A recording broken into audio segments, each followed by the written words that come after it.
This program is brought to you by Ignite TV. Now you're in command.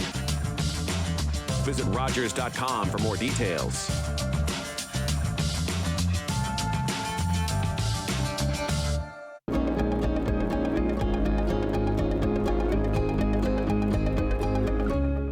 Welcome to Our Story, the stories that unite us. The show that celebrates the stories we all have about those experiences, large or small, simple or complex, happy or sad, that shape our lives. Join me, Richard-Yves Sitoski, as we welcome today's three storytellers. But first, the land acknowledgement.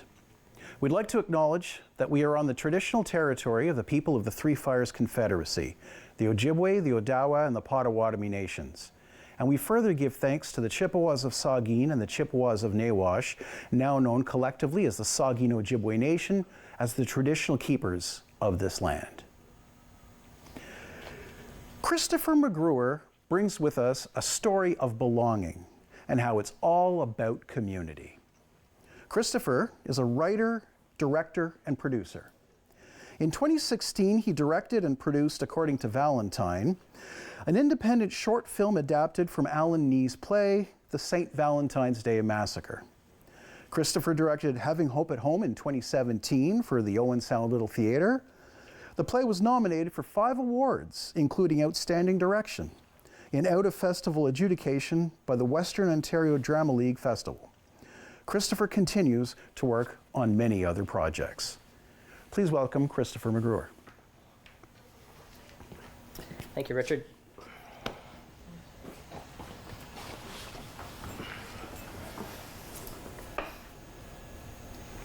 In 2012, I found myself at a crossroads. For 15 years, I'd been working with 4 other people to get our band where we wanted to be. I was a musician and I had a dream, and we'd been pushing it for 15 years. We'd been working hard, we'd been playing clubs, bars, we'd recorded an album, and I'd put in a lot of effort and time to make this dream happen. And then, as happens with so many bands, we broke up. And I was on the wrong side of 40 at this point, and I realized that maybe this was the time to give up my dream. Maybe this was the moment when everything that I'd thought that I was working towards was over. It was done. I needed to grow up. I needed to put on my big boy pants and give up that stuff and just do what I was supposed to do. Well, I came close to that. I really did. And I made a list of pros and cons about the amount of time that I'd been putting into this dream that I'd had, this musical dream. And on the pro side, I loved music, but it had become a grind. It had become a job. And when I envisioned myself at that wrong side of 40 age in a van with a bunch of other guys traveling across the country, I realized that might not be the best way to spend my 40s and my mature years. And it was a variety of other circumstances that led to the breakup. So I was seriously considering giving up my dream and just giving that a rest. Maybe I'd grown out of that. But something had happened. Something had happened in the 3 years previous to that band breaking up. What had happened was my brother had convinced me to go out for a play. And my brother and my mum were very involved in the theatre for many years. I wasn't. But he convinced me to go out for a play. It was a Scottish play. And in this play, I got cast, much to my surprise. And what happened was I was cast as a murderer, which was pretty fun. And the most fun part about it was that I got to kill my brother on stage. And he was playing Banquo. And it wasn't my decision that I had to kill him. It was by order of the king. He told me that I had to do it. So really, it was out of my hands. And because I had to kill him, and I had to kill him with a rather large club called a shillelagh, which had been got out of the back 40, fashioned and blackened with paint. And I had to kill him with this thing. And because it was dangerous, and there was 3 other murderers, and there was my brother on stage, we organized a special night to choreograph the actual killing of my bro, which I was looking forward to. And luckily, in the play, and the person playing the king was an actor who had been part of the Stratford Company, the revered Stratford Company. And he was a specialist in choreographing fight scenes. So one night, when nobody else was in the theater, it was just 5 of us, I believe, and my bro and me, and Tom was his name, the choreographer. We set out for the next 3 hours to figure out how the most effective way to kill my brother on stage would be. Well, I can tell you that as we started to progress through the scene and talk about certain things, it suddenly became how can I say this? We regressed back to when we were about 10 years old. We were back playing in the backyard. It was like the street lights had just come on. We were waiting for our parents to call us in, but we just had enough time to finish our game. And we were suddenly excited and laughing and, hey, what about if after you hit your brother in the head, after he's down on the ground, you give him one more club? And my brother, who was lying down, went, yeah. And maybe at that point, I can shake a little bit, because I'd have that last little death rattle kind of going. And I said, oh yeah. And we were all thrilled with this idea. So we spent the whole evening working on this scene. And I found something in that night that drew me back into the dreams again, into my dream again, because I love music, and I always had, but it had become a job. It had become something that was hard work and wasn't giving me as much back as I thought I was going to get. But in the moment that I got to kill my brother on stage, in that time, I rediscovered an absolute awakening for that moment when you're a child and you are just playing and having fun. I reconnected with something. And then after that, I took more roles in the theater and rediscovered just the love for being on stage in theater. Because in rock and roll, when you get on stage, people don't listen. There are sounds of clinking glass. People are talking. They are not paying attention to you. They're doing everything but paying attention to you. You have to grab them and shake them to make them listen to you if you're a rock and roll band. You got to push it. But what I noticed in theater was they're quiet. They wait and they just watch, and they provide space and time for that magic to happen. I was astounded by this. So after taking some roles and after progressing through the theater in various plays, I started to direct. Well, I didn't just start to direct. I got my first one-act play. And there are moments in life that the universe coalesces. And I'd always found writing hard. I found singing hard. Acting was a bit easier, but even that was difficult. But on the first day that I began direction with my actors, it was as though the universe opened up. I suddenly knew exactly what to do. I wasn't nervous, I wasn't scared, and again, it was even more like I was back there when I was a kid playing. Because what I'd realized was that when I was a kid back there playing, I was often the guy who was actually instructing and telling the kids what to do. I was the guy making up the stories. I was the one who was actually getting the game started and telling them, oh, let's try this, let's try this. And as I began directing that one-act play, it all opened up and came into a final vision. I went, this is what I'm meant to do. So, even at the wrong side of 40, even when you think your dreams are given up, it's not necessarily so. Keep trying, keep pushing, and maybe you also can find that within you, because everybody has it, that the dream that was back there in childhood comes alive again. Thank you. Thanks you, Christopher. Thank you, Richard.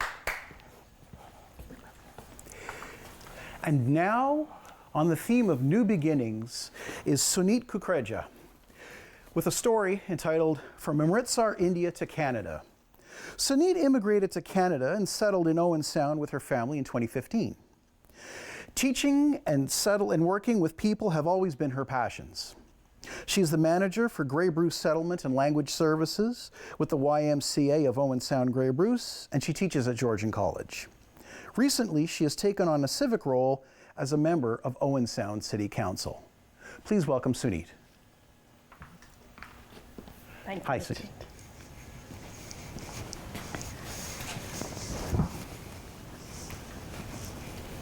Well, first of all, thank you, Richard and Rogers TV, for giving us the opportunity to share our stories. Stories which takes us back to our early childhood days and down the memory lane. How often do we all get a chance to talk about our stories? So a special thank you, Rogers TV, for listening to us.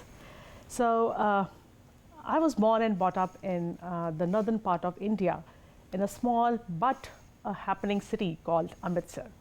So it is the northernmost part of India and shares a common border between, I think, on one side, Pakistan. So born and brought up in a farming as well as a business-oriented household, and the oldest of the three siblings, I was my father's darling. He always pampered me and spoiled me, and I felt privileged all the time, and much to the hatred of my siblings. So not that he didn't love them, but some of us get more love than the others. So because it was at that time that there was a lot of issues with the northern states, and my father made it a point that we all had good education, and then we all went to the university.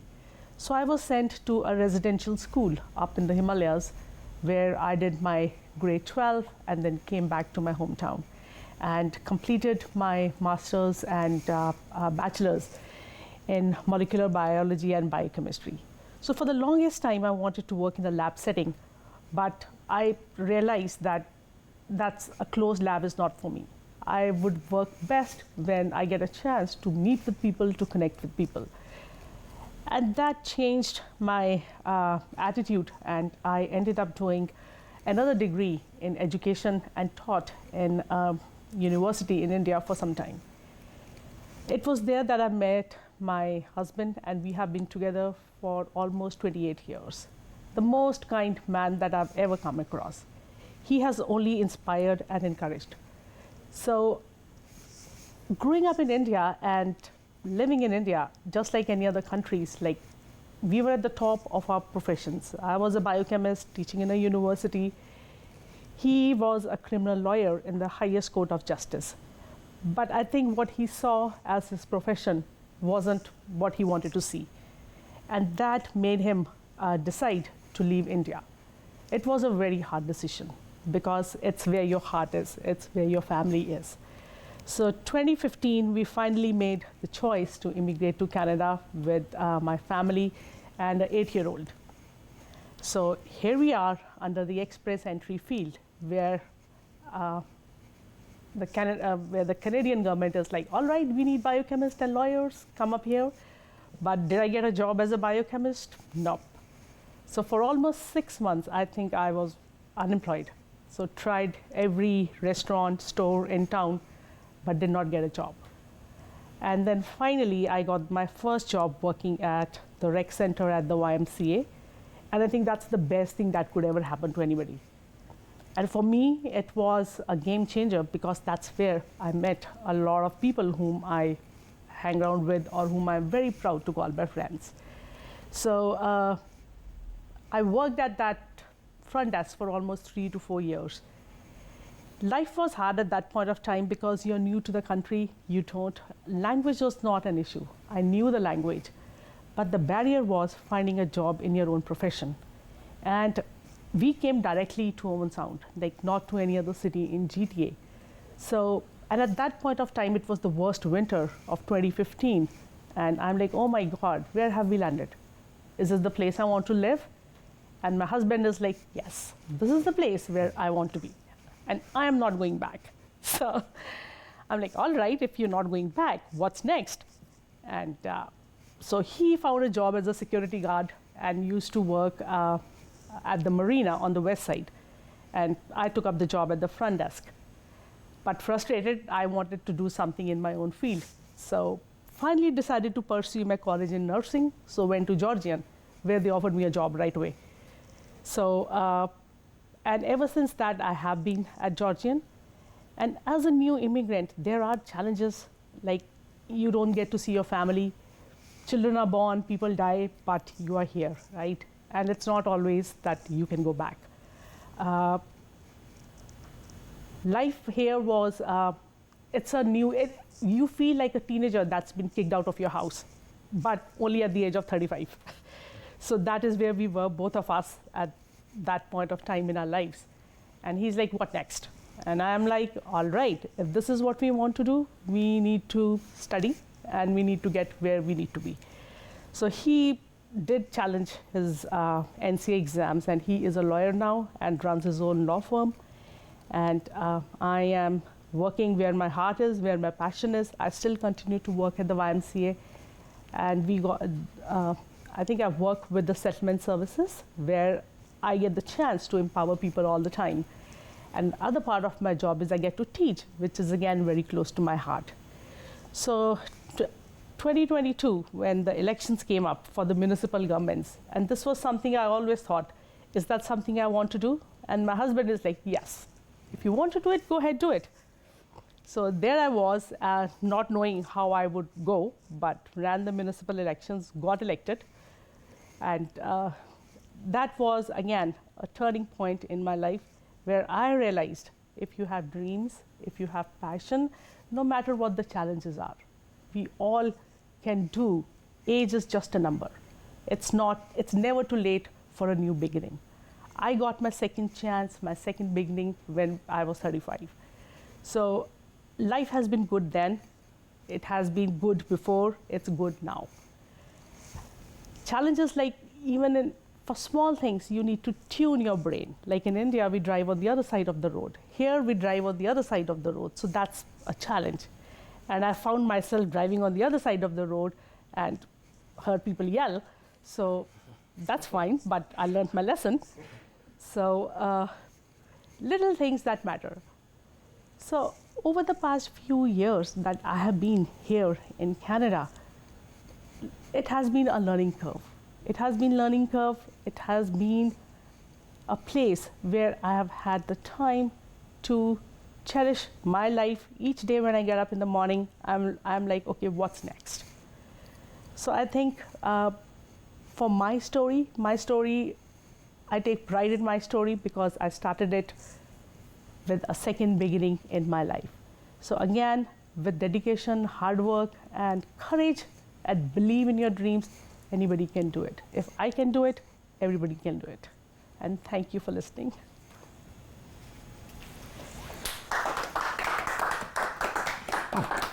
Thank you very much, Suneet.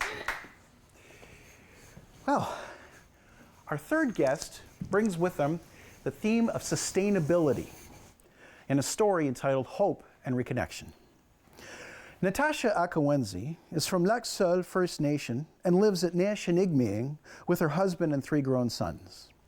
She is the manager of Bagitawad Alliance, which is a not-for-profit environmental organization that was formed to bring attention to the decline of lake whitefish and to climate change. So please welcome Natasha. Good afternoon. My name is Natasha Akiwenzie, as Richard mentioned before. I'm from Lac Seul First Nation.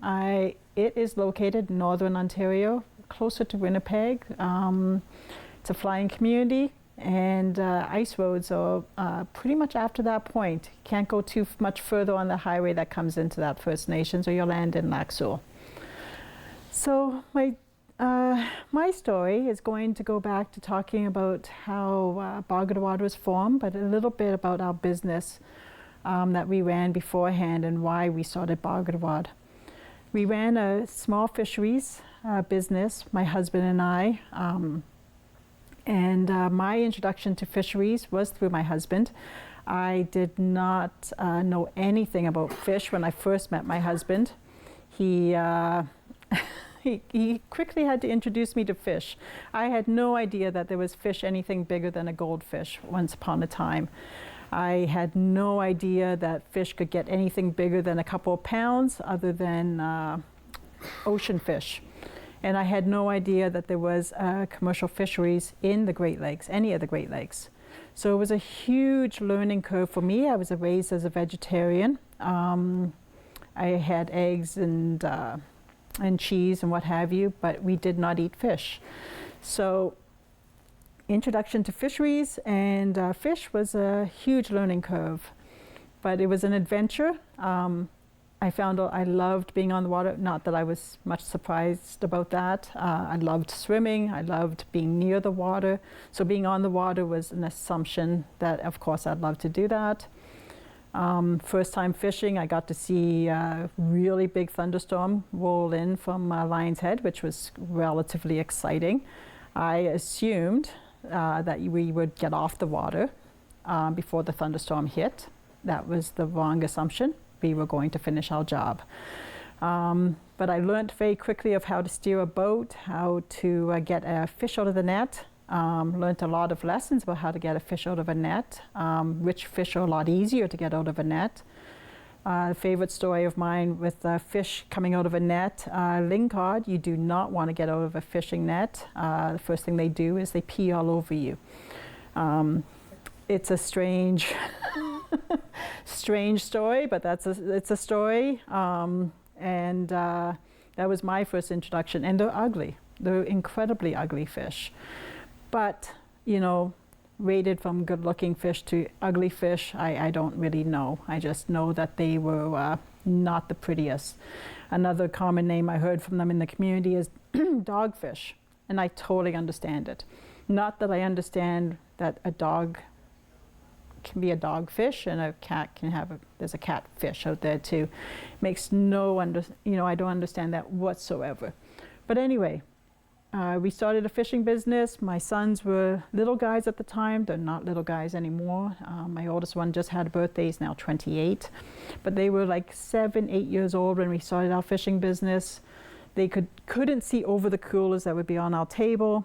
And at farmers markets, it was amazing. We would be at the Owen Sound Market. Then we got invited down to Toronto, sold smoked and fresh and frozen fish. And just had a lot of fun. We met some amazing people. Our customers became like family. We celebrated our birthdays together, had like Christmas calls and the whole 9 yards. It was like a really wonderful community. And we grew to Toronto, like I said. We grew even a bit more. We met some amazing chefs. Worked with some amazing market managers. Got to shake the hands of Prince Charles, King Charles, I don't know what he goes by anymore. Found out that he likes smoked lamprey eels. We have a lot of them in the Great Lakes. If we could catch them all, smoke them all, I'm sure he would appreciate them greatly. So yeah, we had a lot of fun in the fisheries with our fishing business. We grew our boys up on it. They all appreciate the fish. 2018, we decided we had to walk away. This is a very abrupt ending, but we want to get into Bargadawad. We noticed for years beforehand that there was a really big change in the weather, in the decline of the whitefish. The catches were changing, they were getting lower. And we had always said we would walk away from the fisheries if we knew there was a problem. It's something that you say when you start a business, but you never actually think you actually have to do it. And we did. And we held true to our principles, and we made the really hard decision one day to just stop what we were doing and do something to help the whitefish. to bring attention to climate change, to bring attention to a species that was struggling and that nobody was hearing or nobody was seeing.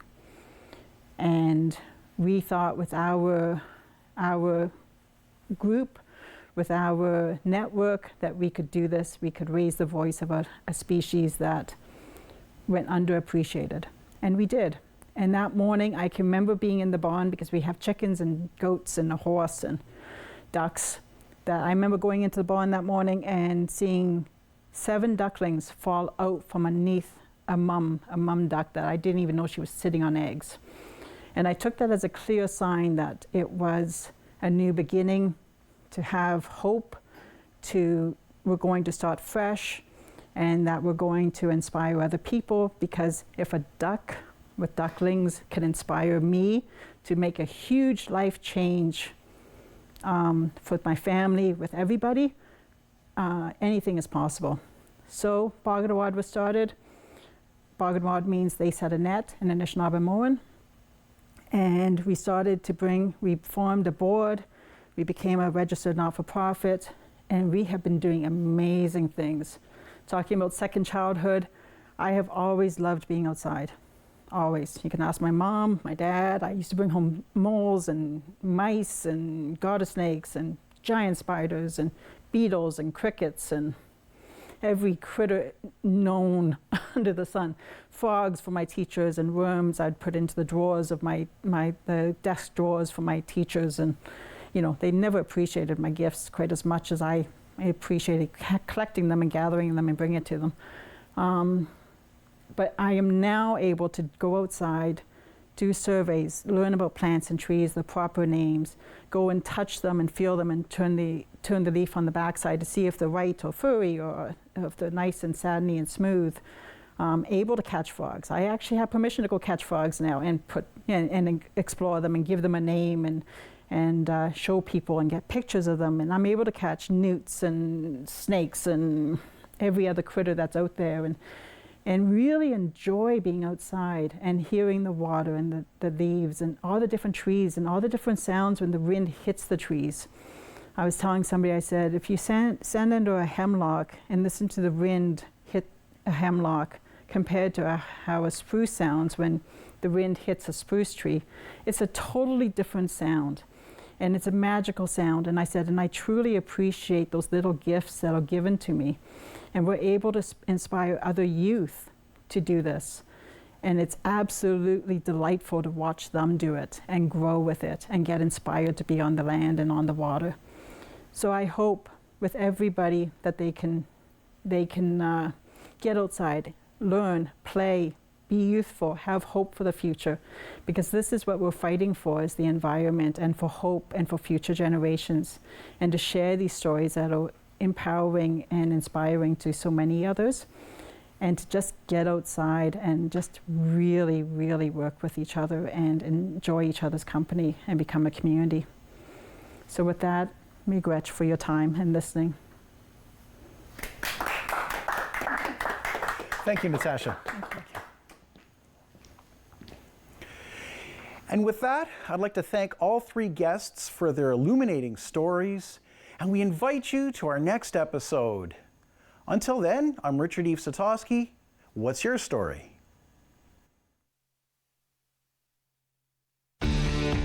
Connect with us by visiting our website or email us at comments@rogerstv.com.